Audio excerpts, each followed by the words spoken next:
A young woman stumbles into Tehran's Milad hospital at 2 a.m. Her right eye is destroyed. Her left eye is bleeding. The triage nurse reaches for the trauma form. Then she stops. A man in a dark jacket appears behind her. He is not wearing scrubs. He is not a doctor. He whispers something. The nurse puts the form down. The woman starts screaming. Nobody helps her. This is not a hospital anymore. This is something else entirely. Welcome to the secret world of Tehran's medical system in 2026, where doctors become informants, where ambulances are weapons, where helping the injured can get you killed.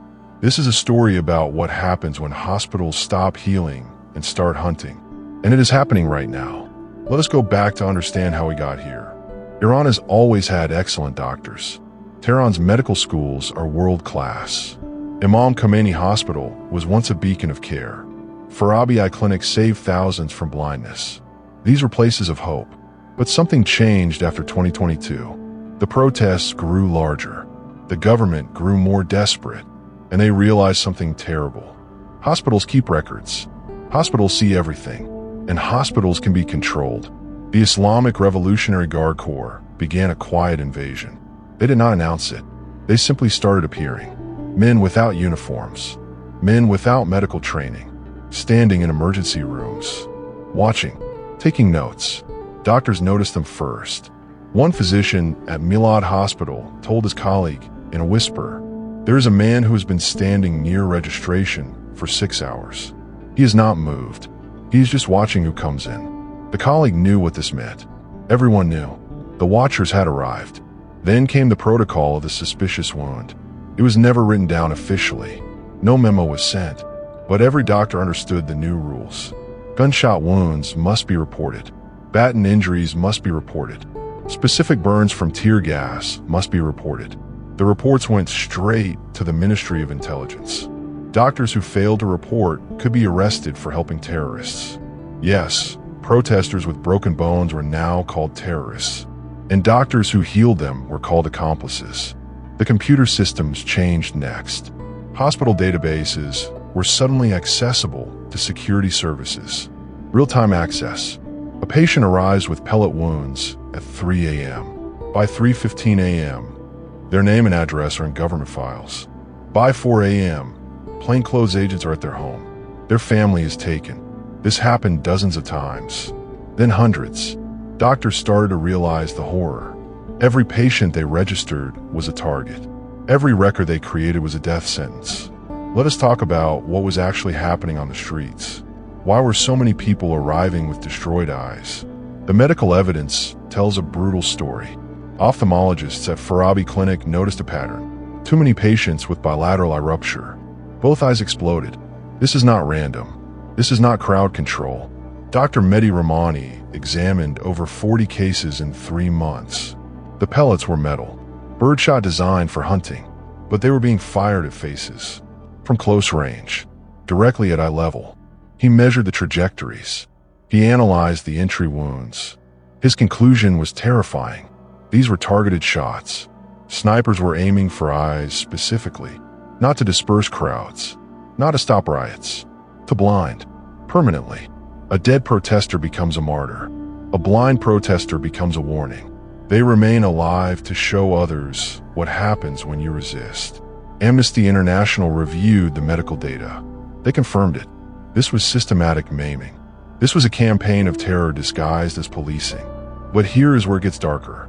The victims could not even go to hospitals safely because the men in dark jackets were waiting.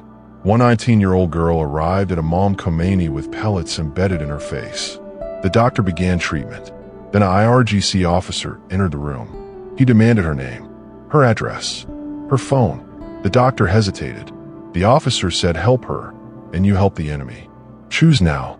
The doctor made a choice that will haunt him forever. He walked away. The girl was arrested on the operating table. She has not been seen since. Some doctors could not live with this. They started making different choices. Dangerous choices. A network began forming in the shadows. Doctors who remembered their oath. Doctors who refused to become informants. They could not use hospitals anymore. So they created new ones. Secret ones. Underground clinics in private apartments. Shadow medicine for a shadow war. These were not real clinics.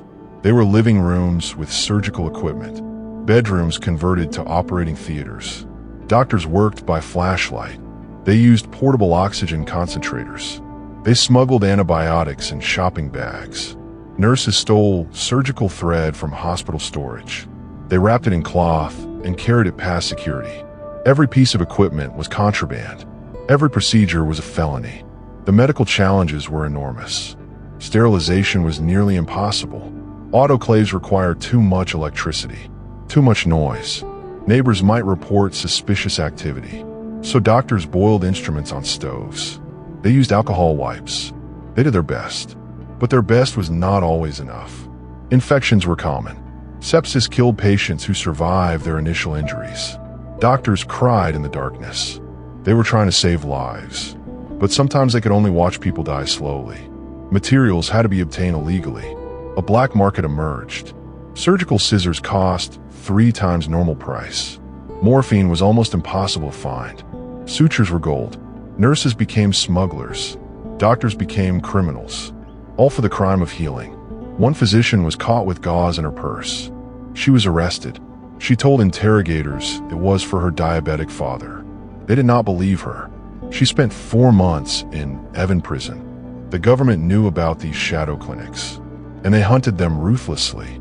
Dr. Ida Rostami was found dead in her car in 2023.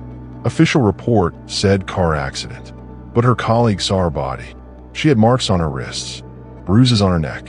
She had been treating protesters in her home. Everyone knew. Nobody could say it, because saying it meant joining her. More doctors disappeared through 2024 and 2025. Dr. Hassan Moradi, Dr. Zara Ahmadi, Dr. Reza Hosseini, all declared suicides or accidents. All were known to operate outside the system. The medical council was pressured to revoke licenses. Make examples. Show other doctors what happens. Some council members resisted. Some were arrested. The message was clear. Medicine now serves the state, not the patient. Then in March 2026 came the psychiatric weapon, a new tactic more sinister than arrest. Healthy activists were declared mentally ill. They were committed to Aminabad Psychiatric Hospital. There they received forced medication, powerful antipsychotics, drugs that destroy personality, drugs that erase memory. Doctors were forced to administer them. Refuse and you are arrested. Comply and you destroy innocent minds. There is no good choice, only degrees of evil. But perhaps the cruelest innovation was the ambulance deception. Iran Human Rights documented multiple cases. Ambulances arriving at protest sites. Injured people ran toward them seeking help. The doors opened. Armed Basij forces poured out. The ambulances were troop carriers, disguised as mercy. People who sought healing found capture instead. Some ambulances did pick up the injured, but they drove past hospitals, straight to detention centers, places like Karizak, where protesters entered and never left. The international response has been pathetic. The UN Special Rapporteur issued reports. Strong words, no action. The World Health Organization remained silent, completely silent. Iranian doctors in exile are furious. They share evidence. They show photographs. They testify. Nothing changes. Because Iran is oil. Iran has influence. And apparently that matters more than the Hippocratic Oath. Right now in Tehran, there are doctors going to work. They see patients they cannot help.